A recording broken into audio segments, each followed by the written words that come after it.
khát ya tu tua hi police hen lang jingka puna ki boy pi tu la yong SP pat tu ki mutua hi i police lang hen lang teng le so district sunga asam rifle to ho he very su e na ro hi na amo command ki thokia kita ba hi nang ho chu dan ba su din hi win i pi hi le gam su ba ta bang so tan hilunga puna civil mi khelo himno hi khelo police hi khelo thalen dara pa ka ka bi ti cho hizia cho mo ho yang to a hi tham la nei la piu chu yo ma sanga dingu ba ya na yo chi che man i bol piu hi ta ya chu ni chi ho nyong corporate bol te ka ti bol nong pen am ho ang ye pen ji pham ti le kin ma mo nang ki lo ki chu ni chi gen hin khel nun khel ki hi na ani na chu hi le chu he ne ki ba na tinga tu ni thal tam ta i choi chu thal choi ho chu choi hu tin a kho le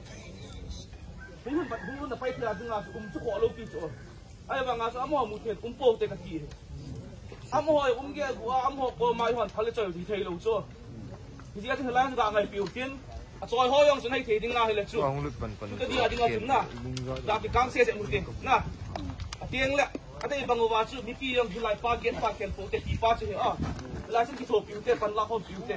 a ji am ho te ki tho lo le ti zo di ham ka ki he ki din mu ni a hoi lo lai ta ni a ki ko na so na ta chuไอ้หัวสิที่ลงทุนฟ้าในข้าต่อทูโบยันน่ะดีเอจนที่ส่งให้ยังเรียนกินกับที่ทำสิ่งที่เป็นจันทร์เตะกะกีนมเลยดีเอจนเสียงาย